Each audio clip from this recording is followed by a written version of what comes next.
Hey there, the internet. Mickey P here, and today we're going to be looking at the original box for King's Quest VI, Heir Today, Gone Tomorrow. I say the original box, but there are actually, for whatever reason, multiple different variants of this box. So as you can probably tell, this is the red version. I've seen other ones in like black or blue, a few other colours.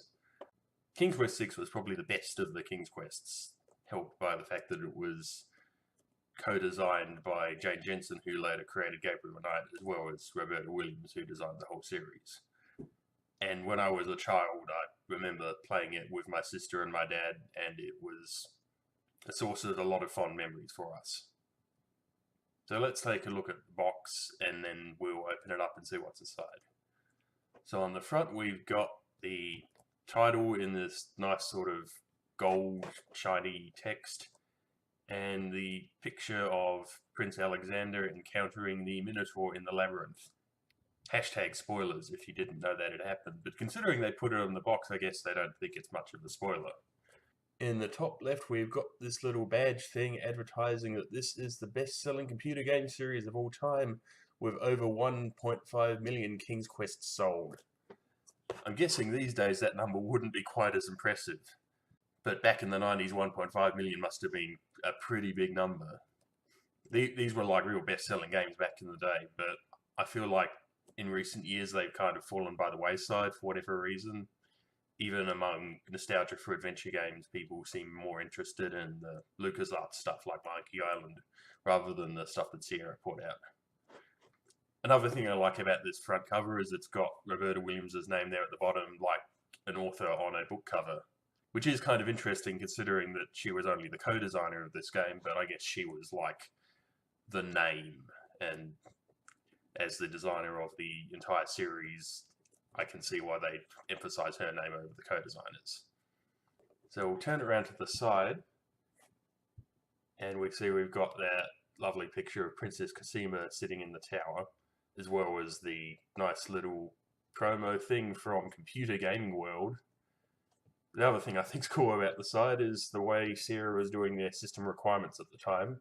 So this actually isn't printed on the box, it's a sticker, so presumably they could use the same box for like the Amiga version or the Apple Mac version or whatever. But we can see what we've got inside this box is the MS-DOS 3.5-inch high-density floppy version with VGA and EGA graphics support, as well as listing support for a wide range of sound cards and requiring at least a 286 processor. I think at the time we were using a 386 to play this on, so would have run quite nicely. For the sake of completeness, we'll look at the other spine that doesn't have the system requirement sticker but has a nice range of more screenshots.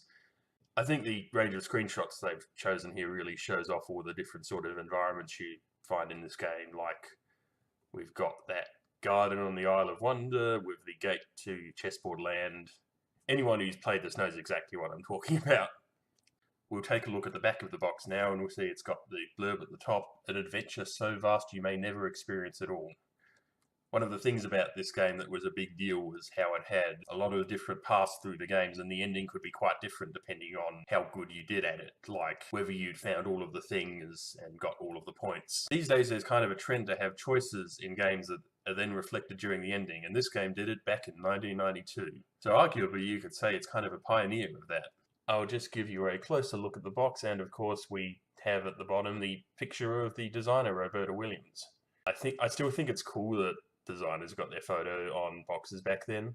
I do remember reading a story about how back in the early days of Sierra, some of the other designers were pushing for having their like names and photos and stuff on the box. And the way they managed to achieve this was by convincing Roberta Williams to ask for it. And since she was married to the owner of the company, Ken Williams, they knew that he'd say yes to her, and then all the other designers would be able to claim it as precedent to get their own names on the box. And I thought that was kind of an amusing story.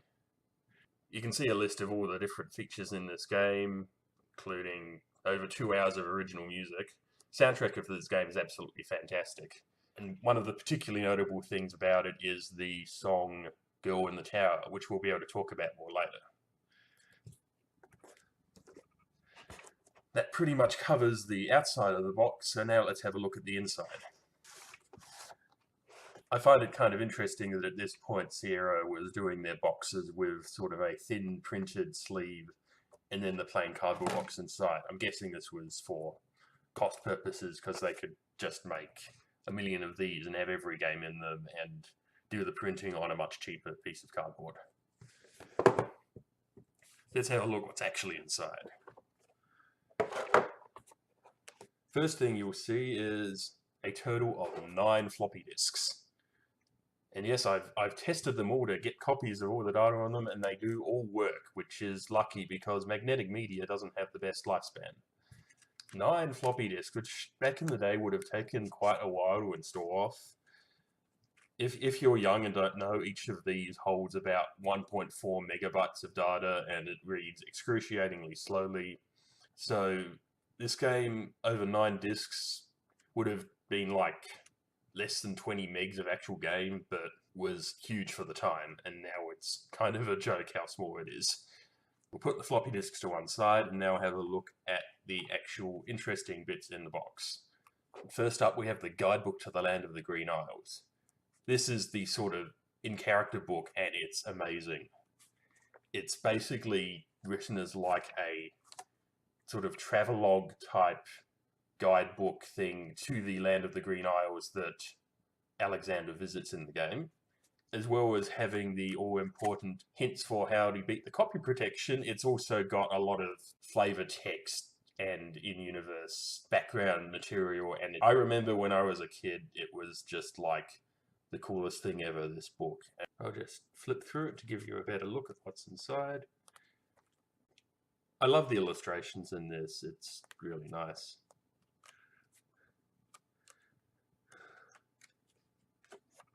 And then we've got the credits at the back. So we see written and designed by Roberta Williams and Jane Jensen, who would later go on to her own great success with the brilliant Gabriel Knight games. And one thing I'd like to point out is we've got a credit for guidebook writer Jane Jensen. So it's like, the fact that this is so cool is her doing, and I think that's awesome. I just love this book. It's the way it's sort of all styled and themed, looks really classy, and you don't get this kind of thing with games that much anymore. Or if you do, it'll be a special edition and not a basic edition like this. Next up in the box, we have the Sierra game manual. So at the time, Sierra was kind of basically putting this in every game, and it's basically generic instructions for how to install a game. So like covering DOS and Apple Mac, how to install it to a hard drive, that sort of thing. I guess the idea was it's cheaper to just print a lot of these for every game rather than having to have a separate manual for each game, because the interfaces in the game were fairly self-explanatory because they used like the standard icons along the top. So there's not really much point in having different manuals for everything. Next up, we have this interesting piece of historical ephemera, which is a note about how some specific old version of Norton Antivirus detected files on several Sierra Online products as having a virus, and it's letting you know that it does not have a virus and you need to write to Symantec to get a corrected version. What I find particularly interesting about this is that back in those days you had to write to a company to get an updated version of antivirus software, and you kind of wonder what's the point of it if you're stuck with whatever viruses were known about when the software you bought came out. Because these days, of course, everything gets automatically updated online, and that's kind of the point. So yeah, fascinating piece of historical ephemera. Even more fascinating piece of historical ephemera is this. It's a list of radio stations and phone numbers. Following radio stations have received a copy of Girl in the Tower, the love song from King's Quest VI by Sierra Online. We've provided the station's request line number where it's available. So basically what Sierra did is they had this great sort of pop ballad duet 90s Disney film type thing over the end credits of the game. While the song itself wasn't actually in the floppy version because it has to fit on floppy disks, what they did was they had a promotional single made up and sent it to a whole bunch of radio stations and suggested that people call in to request the song and maybe they could get it to be a top 40 hit. And what actually happened was many of these radio stations tried to sue Sierra for harassment. But yeah, we've just got a list of radio station phone numbers. And at the end, we've got a little ad for how Girl in the Tower is also on the Sierra soundtrack collection. I do remember reading later how there was this Sierra soundtrack CD they put out at about this time. I think at one point I'd found a copy online. I'd imagine that's probably really rare these days, but it would probably be a cool thing to have. If only you could travel back in time and dial their 800 number, you could get it for yourself. That's pretty much all you've got in the box for this. There's not a registration card in the version I got from eBay or a catalogue. They were probably thrown out because I refuse to believe that anyone ever sent a registration card in. And yeah, so I think my main point in making this video is just to say that King's Quest VI is the best Sierra game ever made, probably. And it's a true classic of the point-and-click genre. And I guess the reason I got this is because the floppy disk version was what I grew up with, because at the time our computer didn't have a CD drive. Those were like really, really expensive. Later on I did get hold of the CD version online. Now unfortunately I don't have the full box for it, but I do just have the disc itself in the little cardboard sleeve it came in. I'll just give you a quick look at that for the sake of completeness. We've got the CD itself advertising how it supports multimedia PC. The other thing about the CD version is that it added Microsoft Windows support with high resolution graphics in certain scenes. Interesting, the CD version actually comes with a specific game manual, which doesn't really cover much else than what you got with the generic game manual, except for maybe it's got a bit of specifics about how the game saving works. It also still comes with the guidebook, but unfortunately it's this kind of a lot less cool CD case sized version. I guess it still has all the same data in there, but the pictures aren't in color. And I remember when I first got this, I just thought that was kind of disappointing that you'd only get the cheap, crappy version with the much fancier CD-ROM version rather than the full book that you got with the floppy disk. Anyway, in conclusion, King's Quest VI is amazing and brilliant, and everyone should play it. It's on GOG. I think it still holds up. A lot of people like to talk shit about Sierra games, but this is one of the exceptions. Or they're all exceptions and people are wrong, and my nostalgia is better than theirs. Anyway, I've been Mickey P, and thanks for watching.